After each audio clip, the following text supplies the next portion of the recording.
Rain hit the mud road like small stones. Eleanor Hastings pulled her shawl tighter and kept walking. Her boots were soaked through. Her carpet bag, the only thing she owned, banged against her leg with every step. 3 days on the road from Cheyenne.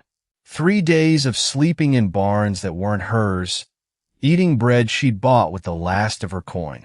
She stopped in front of a gate. A wooden sign hung crooked from one nail.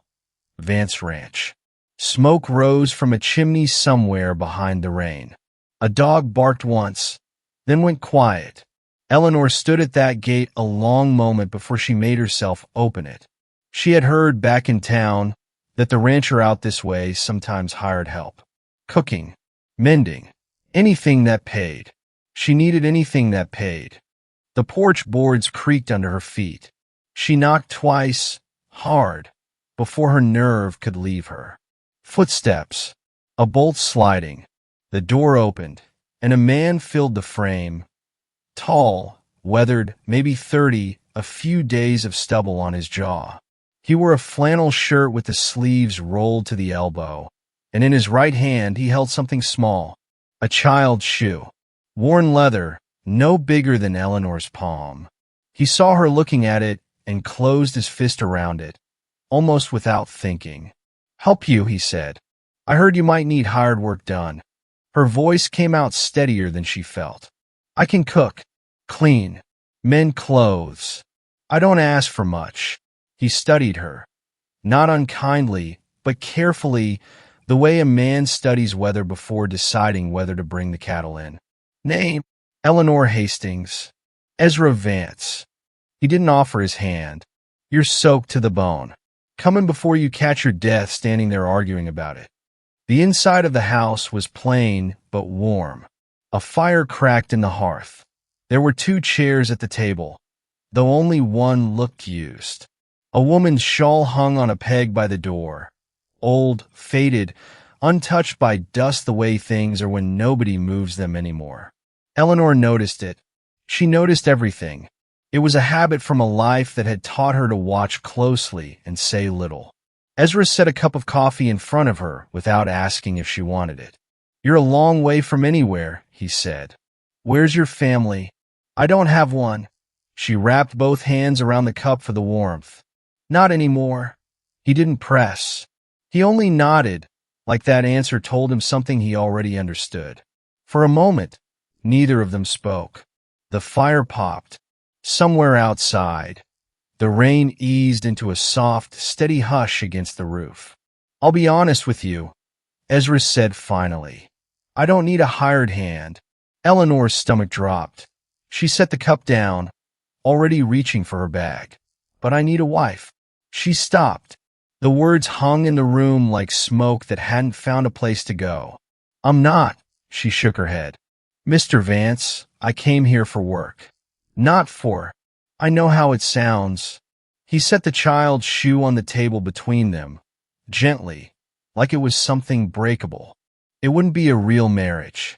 Not the way you're thinking. I need a wife on paper. Someone respectable. Someone who could stand beside me in front of a judge and not flinch." "A judge?" He looked at the shoe. Didn't answer right away. "There's things I can't tell you yet," he said. "Not because I don't trust you. Because you don't know me. And a man shouldn't ask a stranger to carry his burdens before she's decided if she wants to stay." Eleanor's eyes moved from his face to the small shoe on the table, then to the shawl on the peg by the door. "Whose is that?" she asked quietly. "The shawl." Something moved behind his eyes, quick, painful, gone almost before she saw it. "That belonged to my sister," he said. "She passed 2 winters back." "I'm sorry." "So am I." He picked the shoe back up and turned it over once in his hands, like a man handling a memory instead of an object. "I'll pay you fair," he said. "Room, board, and $40 a month, on top of whatever a judge might require of a married man. You'd have your own room. Nobody would trouble you. And if, after some time, you wanted to leave, I wouldn't stop you." Eleanor stared at him. A man offering marriage like it was a contract for fence posts. "No courting. No pretense of affection, just a plain trade, laid out on a plain table, in a house with a dead woman's shawl still hanging by the door. It should have frightened her more than it did. But she had slept in barns for 3 nights. She had counted the coins in her bag down to nothing. And there was something in the way Ezra Vance held that little shoe, like it was the only thing keeping him upright, that made her curiosity outweigh her caution. "Why me?" she asked. "You don't know anything about me." "No," he admitted. "But I know you walked 5 miles in the rain instead of turning back toward whatever you were running from. That tells me something." Eleanor's jaw tightened. He wasn't wrong. She was running. She just hadn't expected a stranger to see it so plainly. "I need an answer by morning," Ezra said. "Not because I mean to rush you. Because I don't have the luxury of time." That night, Eleanor lay awake in the small guest room he'd given her, listening to the rain finally stop and the house settle in a silence around her. Through the thin wall, she heard him, pacing slow and even back and forth across the floorboards of the room next door. Once she heard him stop completely, a long pause, then a sound she almost didn't recognize. A man quietly, trying not to be heard, crying. She sat up in the dark and stared at the wall between them. Whatever secret Ezra Vance was carrying, it wasn't the kind a stranger volunteered easily. And whatever it was, it had broken something in him that hadn't yet learned how to heal. Eleanor thought of the shoe on the table. Too small for a grown man. Too new to belong to a memory 2 winters old. She thought of the shawl on the peg, untouched by dust. And she thought of the judge Ezra had mentioned, the one he needed to stand in front of without flinching. By the time the first gray light touched the window, Eleanor had made her decision. Not because she trusted him yet, but because for the first time in 3 days, someone had looked at her like she mattered, even if it was only for what she could offer him. She dressed, folded her shawl over her arm, and walked out to the kitchen, where Ezra already sat at the table, the small shoe still beside his coffee cup, untouched since the night before. He looked up when she entered. "Waited. I'll do it," Eleanor said. "But I want the truth, Mr. Vance." Eventually, all of it. Something shifted in his face, relief, and underneath it, a grief so old it had worn smooth like a river stone. "You'll have it," he said. "I promise you that." He reached into his coat and drew out a folded paper, already written, already dated for that very afternoon, as though he'd been carrying it for days, waiting for someone, anyone, willing enough to say yes. Eleanor's breath caught. He hadn't just been hoping she'd agree. He'd been counting on it. And outside, through the kitchen window, a wagon was already turning up the muddy road toward the house, carrying a woman Eleanor had never seen before, dressed in black, her face set hard as stone, a folded letter clutched in one gloved hand. Ezra saw her too. He went pale. "Who is that?" Eleanor asked. Ezra didn't answer. He was already moving toward the door. Ezra was 3 steps out the door before Eleanor even reached the porch. The wagon rolled to a stop at the gate. The woman in black climbed down without waiting for help, her boots sinking into the mud without a flicker of concern for the hem of her dress. She was older than Eleanor, maybe 50, with silver-streaked hair pulled back, so tight it looked painful, and eyes that moved over the house like she was cataloging every flaw in it. "Ezra." Her voice cut through the wet morning air. "Mrs. Corwin." Ezra's voice had gone flat, careful. "You weren't due until Thursday. I moved up the visit." Her gaze slid past him, landing on Eleanor standing in the doorway. "Seems I was right to." Eleanor felt the woman's eyes take her apart. The damp hem of her dress, the carpet bag she hadn't unpacked, the way she stood half a step behind Ezra, like she wasn't sure yet if she belonged there. "And who is this?" Mrs. Corwin asked. Ezra didn't hesitate. "My wife." "Eleanor." The lie came out so smooth, so practiced, that for a moment Eleanor almost believed it herself. She caught herself before her face could betray the truth. that the paper in Ezra's coat was still unsigned, still folded, still nothing more than ink and intention. Mrs. Corwin's eyebrows lifted a fraction. Your wife. You didn't mention a wife in your last letter. Didn't think my personal affairs were the county's business. They are when a child's welfare is involved. The word landed like a stone dropped into still water. Child. Eleanor's eyes flicked to Ezra. His jaw had tightened, a muscle working beneath the stubble. She's inside, Mrs. Corwin said. Sleeping, I'd imagine, given the hour. Eleanor's breath caught. She looked toward the house, toward the room at the end of the hall she'd assumed was empty, the door she hadn't dared open the night before out of simple respect for a stranger's privacy. There was a child in this house, and she hadn't known. Ezra.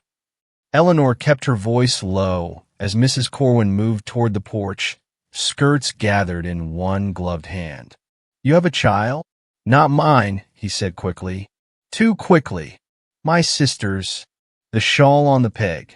The small shoe on the table. Pieces were sliding into place faster than Eleanor could hold them steady. Her name is Lily, Ezra said. She's 4. And Mrs. Corwin is from the county office. She's here to decide whether Lily stays with me or whether she gets sent to live with relatives in Ohio I've never met and Lily's never known. And a wife, Eleanor said slowly, makes you look more fit to keep her. A single man raising a girl alone. Ezra's eyes finally met hers, and there was no pretense left in them, only exhaustion and something rawer underneath.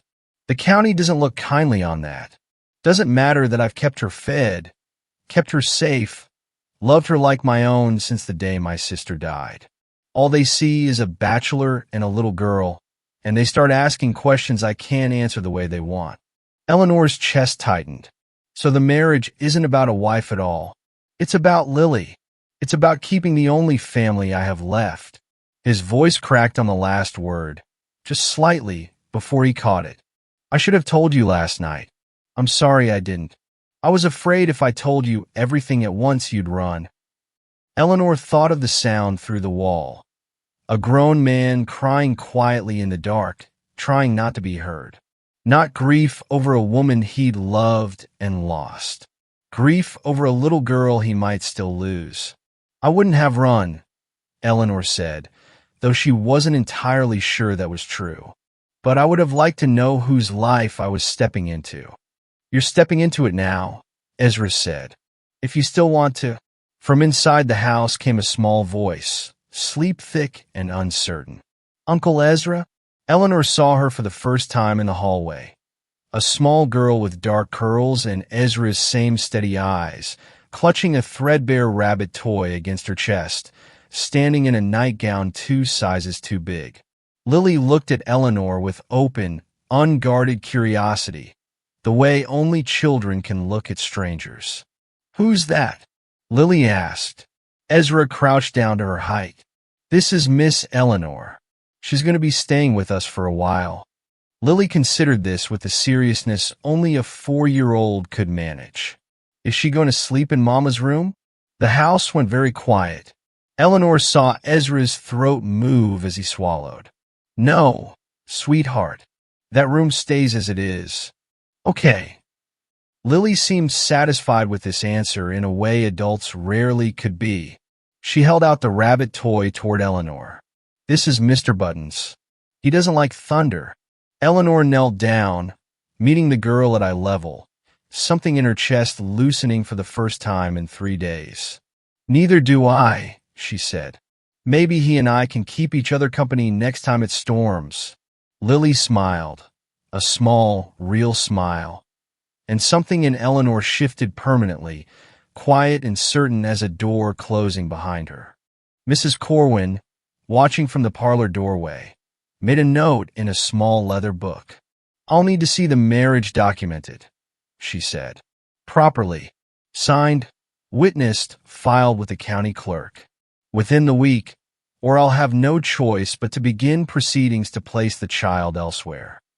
You'll have it, Ezra said.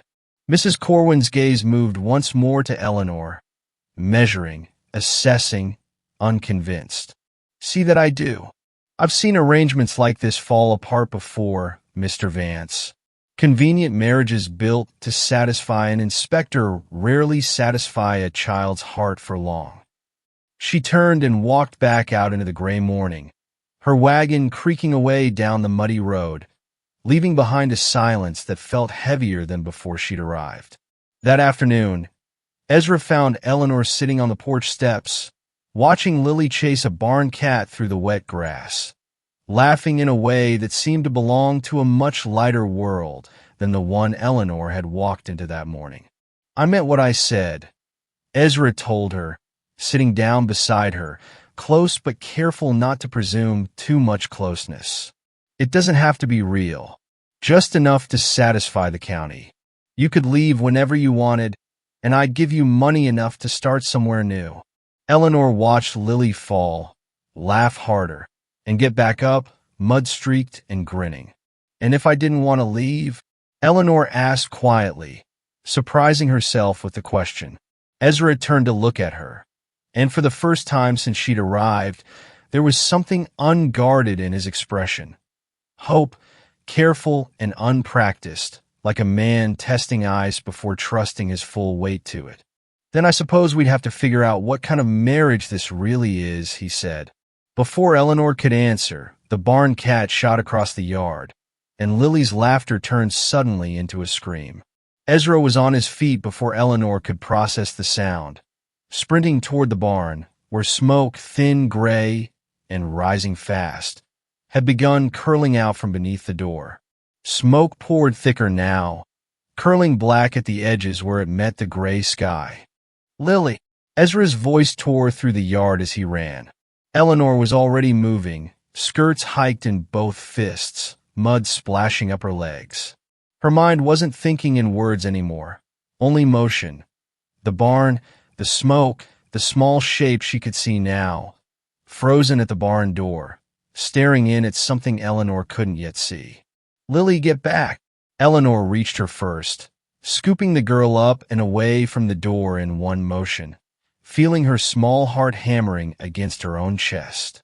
Buttons, Lily sobbed, reaching toward the barn. Mr. Buttons is in there. I dropped him. Ezra didn't slow down. He shoved past them both and disappeared into the smoke. Ezra! Eleanor's scream cracked in the middle.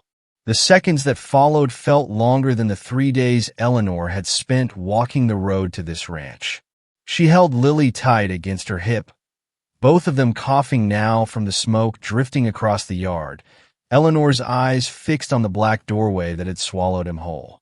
Then he was there, stumbling out, one arm shielding his face, the other clutching a battered stuffed rabbit and dragging a smoldering feed sack away from a fallen lantern that had caught the straw beneath it.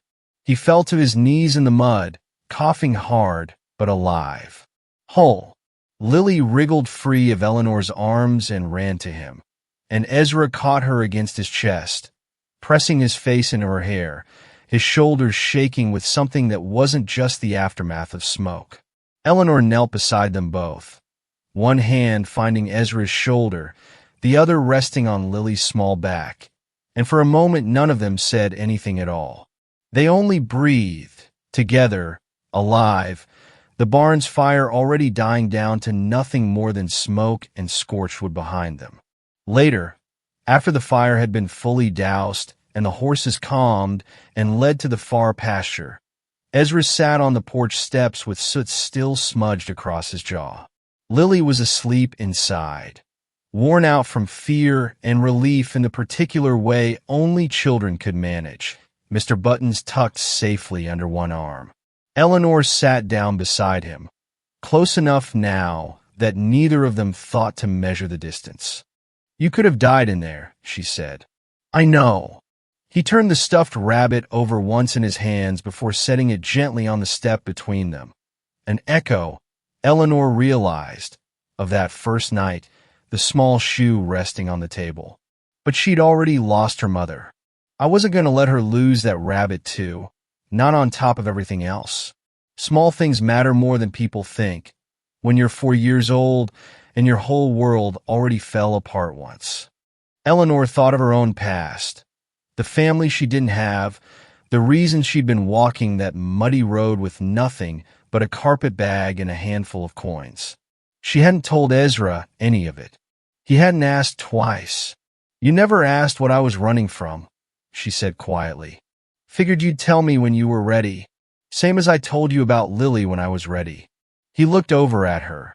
Firelight from the window, catching the exhaustion, and something softer underneath it in his eyes.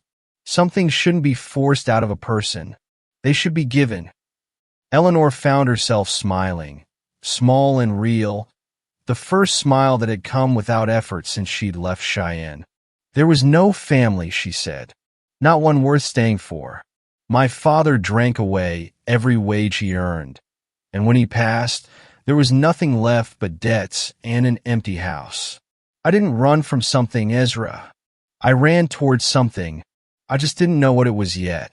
Ezra was quiet a moment, considering this the way he seemed to consider most things, slowly, honestly, without rushing toward easy comfort. "Maybe you found it," he said. The wedding, when it came 3 days later, was small. A judge from the county seat, a borrowed ring that had belonged to Ezra's mother, and Lily standing between them in a yellow dress 2 sizes too big, clutching Mr. Buttons and beaming like she'd been let in on the best secret in the world. There were no grand speeches, no crowd, only the quiet click of the judge's pen against paper, the wind moving soft through the cottonwoods outside, and Ezra's hand finding Eleanor's, steady and sure, like a man no longer testing the ice beneath him, but standing firm upon it. "Do you, Ezra Vance, take this woman?" "I do," he said before the judge had even finished, and Eleanor laughed despite herself. And for the first time in longer than she could remember, laughing didn't feel like something she had to explain to anyone. Mrs. Corwin visited one final time. 2 weeks later, her leather notebook tucked under her arm, as always. She watched Lily chase the barn cat across grass gone gold with autumn, watched Ezra fix a fence post while Eleanor hung laundry on a line strung between 2 posts, watched the small, unremarkable rhythms of a family that had not existed for weeks before. She closed her notebook without writing anything at all. "I'll not be back," she said. "Whatever this began as, Mr. Vance, it isn't that anymore." She left without waiting for a reply, her wagon rolling away down the same muddy road Eleanor had once walked with nothing but a carpet bag and no place left to go. That evening, as the sun sank low and gold over the ranch, Eleanor stood in the kitchen doorway, watching Ezra teach Lily how to whistle, both of them failing spectacularly and laughing harder with every attempt. She thought of the shawl still hanging on its peg by the door, no longer a wound left untouched, but a memory kept gently, the way a family keeps the people it has lost. She thought of the small shoe, now resting on a shelf beside a new pair Lily had long since outgrown, side by side, one old and one newer, both kept for the same quiet reason. And she thought of the empty chair that had sat across from Ezra's that first rainy morning, no longer empty now, but hers. Outside, the last light of day settled soft and gold across the yard, and in the window, a lantern glowed warm against the coming dark, 3 shadows moving gently behind the glass. A man, a child, and a woman who had once believed she was walking toward nothing at all, and found, instead, that she had been walking toward home.